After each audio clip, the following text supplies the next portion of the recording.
Welcome to the Greenfield Report with Henry R. Greenfield, your gateway to understanding today's geopolitical landscape. With 50 years of experience across 10 countries, Henry shares expert insights on world affairs, offering practical solutions and engaging guest perspectives. Dive into the Greenfield Report for lively discussions on the issues that matter. This is Henry R. Greenfield for the Greenfield Report on the fallout from the leaked text between top Trump administration officials regarding the attack planned and then executed on the Houthis, the Iranian proxies menacing the choke point for commerce and ships going north through the Suez Canal and on to Europe. For Europeans and the United Kingdom, which actually participated in the attacks on the Houthis, the leaked text from the core of the senior leadership of the U.S., everyone minus President Trump, struck a dagger into the heart of the U.S. relationship with its allies. Let's review for just a moment. The Signal group chat consisted of just about everyone in the U.S. leadership team. How about Vice President JD Vance, or Marco Rubio, Secretary of State, or Pete Hegseth, Department of Defense, Tulsi Gabbard, Director of National Intelligence. Okay, no smart aleck remarks about that one, please. Or how about Mike Walls, the key national security advisor, or John Ratcliffe, CIA director, and it seems no group of rogues or malcontents, we will not say incompetents, is complete without Stephen Miller, Deputy Chief of Staff and Chief Instigator on hating just about anyone that doesn't bend the knee to Trump and is ever-reaching Fortress America and MAGA. So what did they say? The key culprit seemed to be Vice President Vance in particular, who not only said he didn't want to do anything that would help Europe, noting the disparity in percentage of commerce, 40% for the Euros and 3% for the U.S., that passes through the Suez Canal, but he also wanted them to be charged for it, to pay for the U.S. bombing of the Houthis.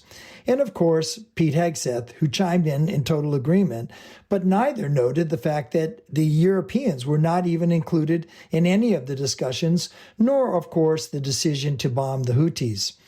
Let us not forget that these two were lecturing Europe recently, and that would be Vance, who met with the AfD, the pro-Nazi party, endorsing them, along with Elon Musk, by the way, before the German elections. And you may recall, no, the AfD did not win, but came in a very respectable second. And Hegseth, who is way down on Europe for everything and said no to NATO for Ukraine. But then again, NATO is beginning to look like a paper tiger. Sorry, President Trump, everything you seem to touch seems to be falling apart and getting that label that you hate. And of course, Ukraine has to give up territories, or as Hegseth put it, recognize the reality that I guess Trump's new ally, Russia, should win and Ukraine should, I don't know what, disappear? Or at best be a satellite under the control of Russia. Yes, right on the doorstep of Germany and Poland, among many other European countries, to now be menaced by Russia. Well, suffice it to say, much needs to be said about the leaked text added on to what we have just mentioned, and how this is yet another blow to what used to be known as the transatlantic partnership, and now appears to have little to no partnering, with the exception of the aforementioned United Kingdom. No one really knows exactly how the Euros feel about it, but if the media and talk shows and experts on the continent, in several languages, mind you, have anything to say about it, they are completely freaked out. The more measured comments all the way to Australia, by the way, with Prime Minister Albanese weighing in, or Canadian Prime Minister Carney, as this is not good and we need to be more careful. But they were not singled out for criticism by Team Trump, like Europe was in particular. The United Kingdom remains in a difficult spot. They consistently help with what I will call their legacy navy, as it cannot stand alone, but it is very helpful in logistics, for instance, to the U.S. Navy in the Gulf as well as around the world. They also have fighters in the sky along the U.S., and frankly, they speak English and have a culture and tradition which Trump seems to like, and which, other than Spanish being spoken by Rubio, which is pretty useless in the heart of Europe, it doesn't make any of Trump's group a Europhile, or sympathetic at all for that matter to Europe and its needs or its situation. While it is true the Euros have felt everyone is pitched in, even using their country's air bases for the Americans, Europeans who admit they have been sitting back and only now, with Trump moving on from NATO, have finally realized that we better do something and do it fast. But let's be honest, they were truly stunned by the comments from Vance and Hegseth. Ironically, the comments, by the way, and answers on forums like Quora were 100% negative towards the U.S. and how stupid the U.S. is, which of course means they don't get it either, which is why the Greenfield report continues to focus on reality and not on emotional reactions. I do hope the Euros get it that Trump is but the tip of the iceberg, and the rest of what has been under the water in all of the conservative think tanks, ranging from the Heritage Foundation to Project 2025, and now reaching a fever pitch with everyone, including Trump, is Europe has been a freeloader forever, and it is over.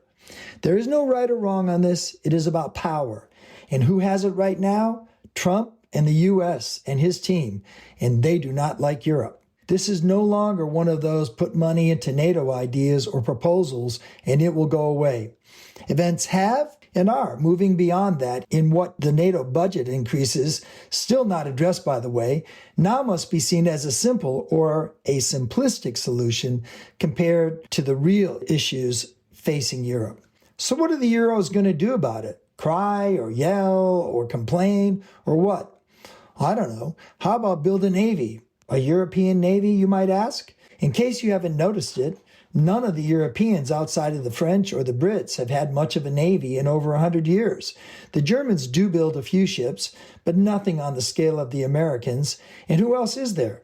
Would you be afraid of the Italian navy or the Dutch or anyone else? Or any of the many Euro countries? In fact, most, including the Central Europeans, like Hungary or Czechia, don't even have a coast to defend, so why should they build a navy? Float them around Lake Balaton in Hungary? Maybe the Norwegians can switch from building cruise liners to warships. It may be possible, and they do have that sovereign fund of 1 trillion euros that they can now invest in defense stocks, but they are a long ways away from building world-class fighting ships, and where would they get all the warheads and equipment, supply chains, and logistics? And who would they coordinate with? The Americans, the French, the Brits? Well, it would have to be some kind of consortium, which would take years, decades to put together, and would be fought throughout the continent as wasteful, as in who needs a navy anyways, in an era of advanced drone fighters and cybers, and oh my gosh, way too complicated and expensive to solve overnight. Yes, the Europeans are in shock again, and soon they will no longer be in shock as they will be shocked out. But this one is not easy to fix. Not as easy as, say, putting troops on the ground or building tanks like the Germans can do with their Leopards, or munitions, or even the French first strike capability in nukes, or the Brits in their second strike. The question that should be on everyone's mind, besides recognizing the changing world order, is way deeper than some security troops in Ukraine for if and when there is a ceasefire, is what the heck are the Europeans going to do about the changing situation? Sit there and just cry in their beer, or their wine, or their whiskey, as the case may be? How about some schnapps, boys? That will fix them, and more movies about the resistance in World War II and how glorious it was. For 80 years, Europe has sat back and paid little and did almost no preparation outside of France and a bit of the UK, and now Trump has called them on it.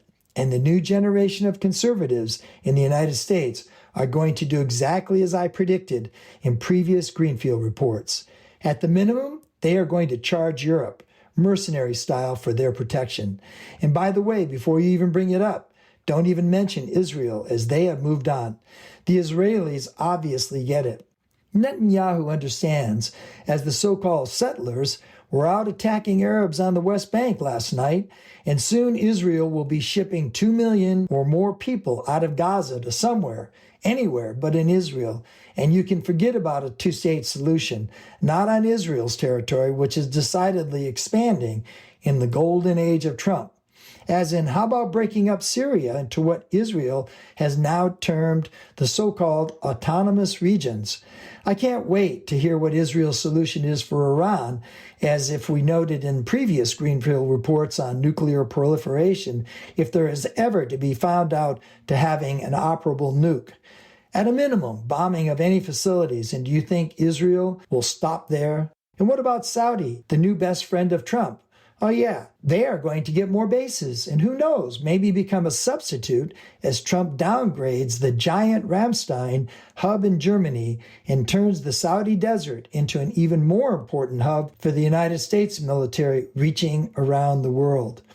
They all seem to know how to work with Trump way better than the Euros. They tell Trump he is brilliant and they go and get whatever the hell they want, as he won't mind at all. Gone are the days when Angela Merkel and others would shut Trump out in European meetings and make him sit alone like a schoolboy being cut out of the popular group.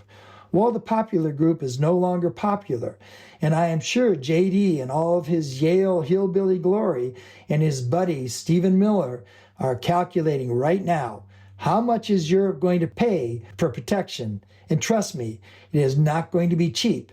And sadly, the Euros have no way out of this one. Memo to the European allies: you need to wake up, as your ship is sailing and you are not on it. If you don't work collectively to lower the temperature with Trump and his minions, you are going to be cut out of the deal and be subbed out to Saudi. Remember, I don't know, has it not occurred to you? Where are the negotiations for ending a European war being held? You know, your existential crisis in Ukraine with Russia, not in Paris like the old days when Kissinger would go there to negotiate with North Vietnam to get a ceasefire in that war. Nope, it's in Saudi Arabia, at a Ritz-Carlton no less. Don't ask if it's secure, please don't. I am sure the Chinese are listening in, and the Russians, by the way, are at the table, but you Europeans are not.